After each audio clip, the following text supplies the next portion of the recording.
Welcome everyone to another edition of Just Unsecure, where we give you a brief on everything information and cybersecurity from an African perspective.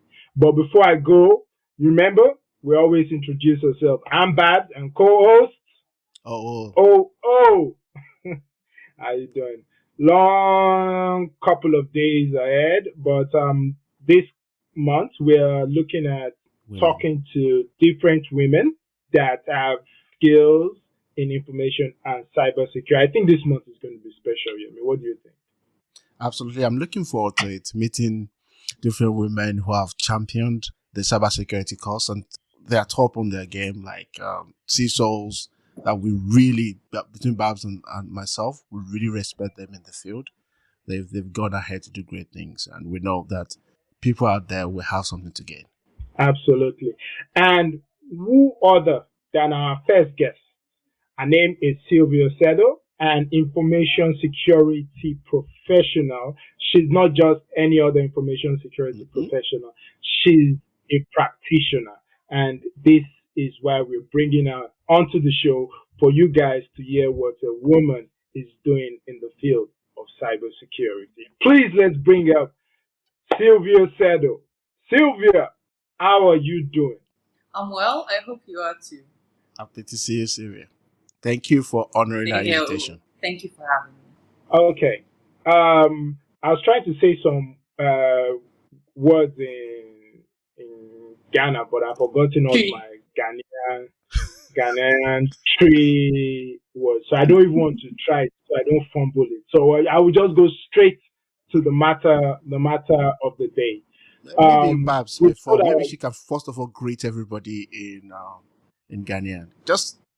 Oh yeah, thank you. Please do. You know I'm not a tree person, but I'll try. Akwaba.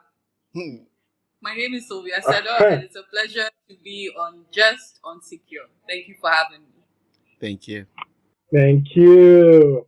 So, Sylvia, can you just give us a brief about yourself so that our audience will know more about you?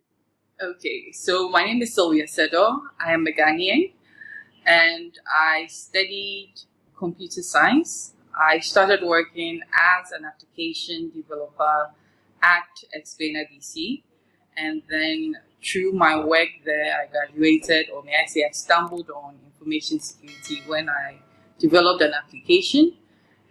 We published the application, and then the customer came with a security expert, and they more or less showed us 199 ways to break into the system.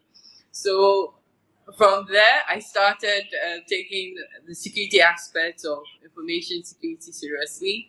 I started integrating OWASP into our testing methodology, and then that's how I'm here. From then, everything was history. I started specializing in information security. That's a journey. Man, well, like I told you before, man, Sylvia is a practitioner. She walks the walk and talks the talk. So I'll move on to the questions of the day. As a cybersecurity woman, because we are leading up to the Women's Day, what in this era of technology should women be looking into from a technology perspective? Which area of focus do you think women in cybersecurity should be aware of? Okay, so as you know, the technology is changing, but then the fundamentals are always the same.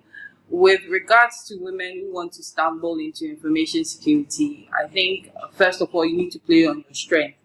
You should check to see whether your current skill and what it is you want to endeavor are in line. Because I remember when I started information security, it wasn't a big deal. It wasn't a big thing. It's more or less, most people were interested in a functioning software or a functioning service. The security of it was not necessarily being a main thing. So I got into information security by accident, as I said. We built an application, and the client decided to show us that the application was more or less unsecure, and we went through ways to make it secure. I did research. that's how come I found out I had an interest in information security, and I decided to go in all out. So initially, I started as an application developer, and then I ended up, my senior started giving me the security testing once they realized that I was interested in it and I was actively practicing.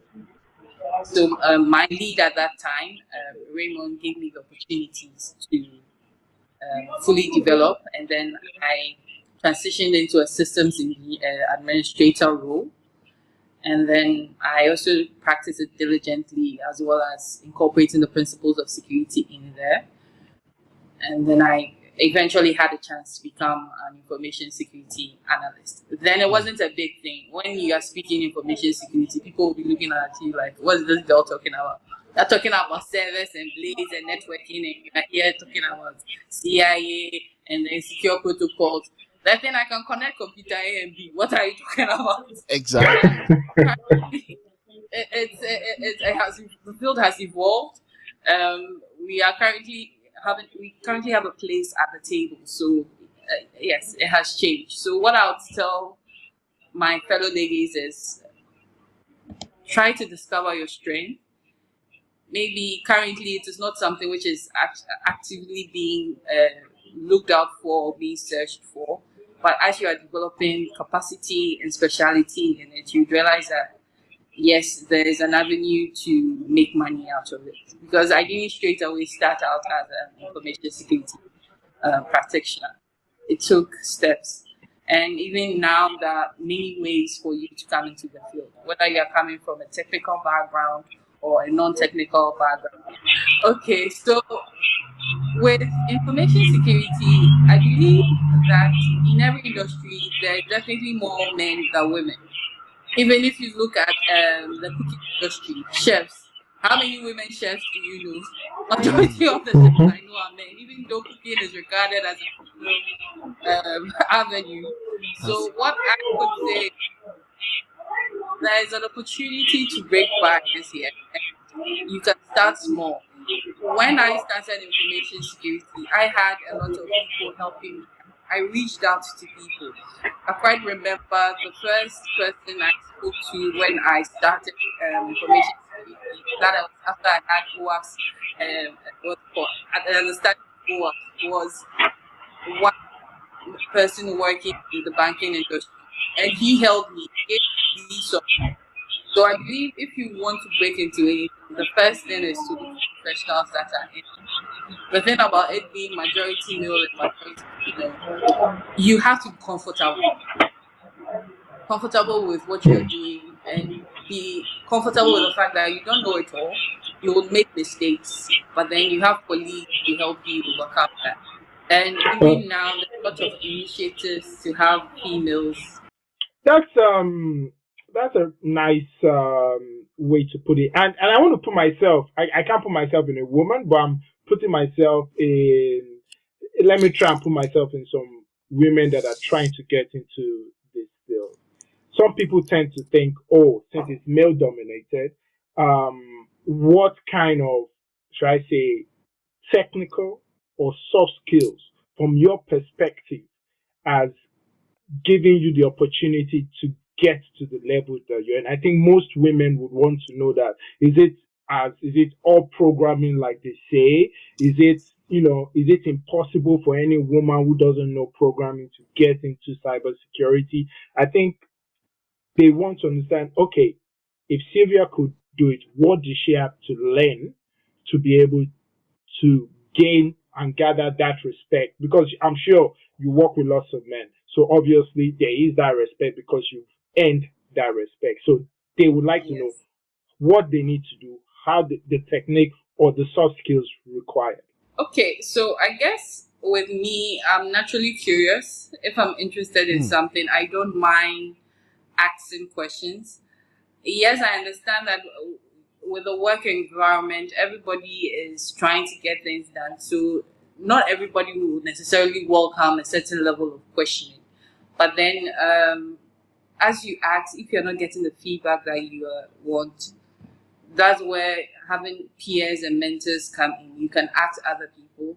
And with every work, you should be willing to self-study and discover certain things, because it's not everything that you be told or you would have the experience of getting hands-on experience on. But you have to be willing to research on your own and learn certain things. And with regards to soft skills, it's dependent on the work environment that you are in.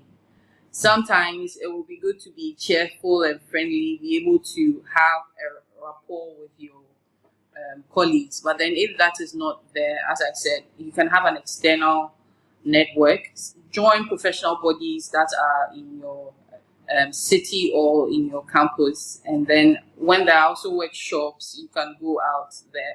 I remember last year I had the opportunity to attend a program at the University of Ghana, as well as a workshop at one of these hotels. It was nice to see a lot of female students who did both technical and non-technical courses coming up to ask questions, and then we gave them a little bit of guidance where we can. With information security, as I said, it's not all technical. There is the governance, risks, and compliance aspects, which a lot of non-technical people can have access to resources and read upon it. Yes, so there are a lot of avenues, even legally. I think for a better part of last month, I had to be in the legal office trying to work out with them to customize security clauses for a contract we are trying to enter. So it cuts across. I even had to recommend a cybersecurity course for our general counsel to be abreast with some of the terms and technologies, because we need his help. And Absolutely. with third parties, yes, in as much as you can say, I want to see this, I want to see that, it has to be written, it has to be understandable, it has to be customized to the service you are trying to get from them. So we need to have that understanding across board. Yeah, I like that. Well, because one of the barrier that I see for most people, as you have clearly laid out, is there are many roads into cybersecurity. But you don't have to be extremely technical at first, but it's good when you have that technical background. No Yes, doubt. it does. Yeah, you'll be able to understand things. But as you have brought the angle, even the legal team, because the legal team are needed right now, especially for third-party security that you have mentioned, vendor security. Yeah, so there's nobody that is cut out from cybersecurity. Everybody's needed. The CEO also needs to know about cybersecurity at the moment. So, yeah. Yes. Yep. So, They are ultimately responsible. exactly. So, I really like that. I also want to just buttress on what you said. I agree that you need some form, a level of technical skills, because remember, you are going to, if you're doing GRC or if you're an auditor, you need to understand the terminologies and things like that, because that is who you're going to relate with within cybersecurity. So at the end of the day, you still need some form of technical. You still need, skills. but what I'm trying to say is that from the get-go, you don't necessarily need to have a strong networking, a strong system understanding. That will come with experience. As time goes on, once you are liaising with us, once you are trying to get us to fit pre-built frameworks like the ISOs, the NIST, etc., the technical language will definitely come in. And once you're working with technical teams, I worked with technical teams who were willing to get me to understand. I quite remember I had to interface a lot with the networking team, and I was not strong in networking, but with the team I was working with, they made me understand. When they can't explain, they'll reference you to a resource to go and check it out. So it's your willingness to learn, it's your willingness to advance in what it is you want to do that comes into play here. And as I said, technology is changing, but the fundamental principles are the same. So it's left with you to understand the technology and see where it fits within that framework or within that fundamental principle, so that you can develop custom controls for your organization. And to add to that, if you're coming into cybersecurity, your learning doesn't stop. As Sylvia has mentioned, that what has helped her across the industry is being inquisitive. You just have to be. You face different things. Technologies are changing. rules are changing, laws are changing. So you need to constantly learn. Thank you for that, Sylvia. Another area I'm looking at, I said, Babz, you have a question. Yeah. No, go ahead. I have Yeah. something personal, but after this question. And another area I'm looking at is the fact that are there special pathway for women in the organization? Sometimes there's, in the case of inclusiveness, we give, at least organization gives women a little bit of encouragement, or perk, as you can say, Yes. perk, as some people will say. So is there something like that can encourage, that has encouraged you when you were starting up in the industry? Okay, so as a beneficiary of such programs, I would say that yes, it helped accelerate my rise, because as you know, once you are moving up the corporate ladder, the technical skills is one part, the soft skills is another, and then the technical strategies. You are not supposed to look at things as you see them, but you have to look at it long term with regards to the organization's mission, their goals, etc. So yes, those are acquired skills that can be learned, and I applaud organizations that give, may I say, a launch pad to women to get there. But the thing about it is that once you get there, you have to prove that you need to be at the table, or else they'll have you for breakfast. Forget it. There's no lunch in this. They'll have you for breakfast, because you really need to know what it is you're about. You need to be able to reorganize yourself and come back. And I remember there was this issue that happened, and I was like, this is, may I say, common sense. But then it was with the technical working group I had the privilege of working with. But then the facilitator explained it in a very, very simplified way, that you are looking at it from technology, but this is a service that is looking at something specific. The minute the practitioner can be able to achieve it, this whole CIA, confidentiality, integrity and availability issue doesn't play in. All is that I'm supposed to help deliver healthcare. I have delivered the healthcare. So if you are now coming in and you're talking about security, confidentiality of the information, that is not their main issue. Their main issue is that the person is alive. Yeah. So when we are speaking about things being critical, etc., we should look at it with perspective of the industry in which you are working with, and try and speak to the fact that you are enabling them to deliver the service faster. Or else, the minute you start and it is critical, they have their own measure of what is critical. Yeah, I think this leads to the follow-up question, because you mentioned that if women go in there and they don't have, they can get in there, they can have a soft landing to get into the leadership and everything like that, but they need to prove themselves. So I think this is the part that should be interesting for women. How do women, or how should women go about to ensure they are being heard and valued within cybersecurity when they are in the role of cybersecurity in an organization? How do you do it? How do you what can you share with women that this is what you need to do?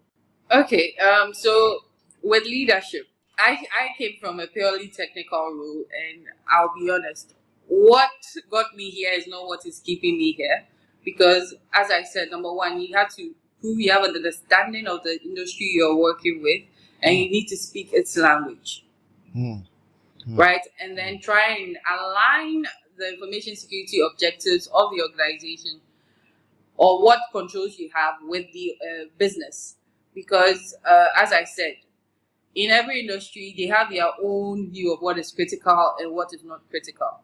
You need to be able to align the information systems to their critical business, and also show value.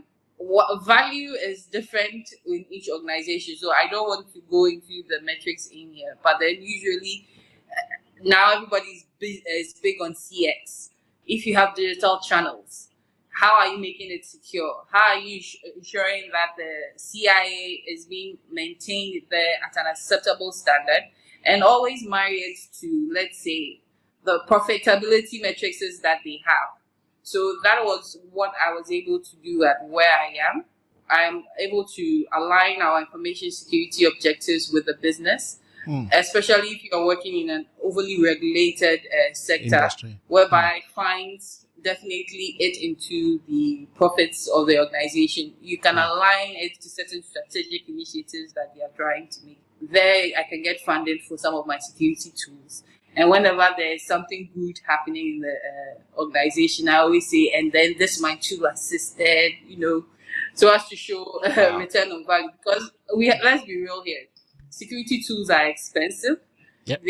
And most businesses regard it as a cost center. So you always have to align it with a profitable avenue that it's been happening in, and then, sell it to management. They may not understand. I think, but then they will appreciate it. I think I had this with my first experience with the board. When I went, I'll be honest, I was speaking jargons. I lost half of the board members. I lost them. I lost them. So my second time, I advised myself and I spoke according to what it is that they understand.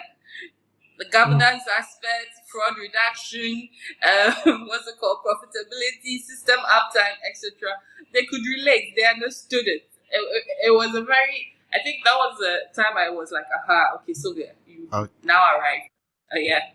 Because the first time, I'll be honest, I lost the room. Fantastic. I like that example. Yeah. I think and it happens to all of us. Yeah.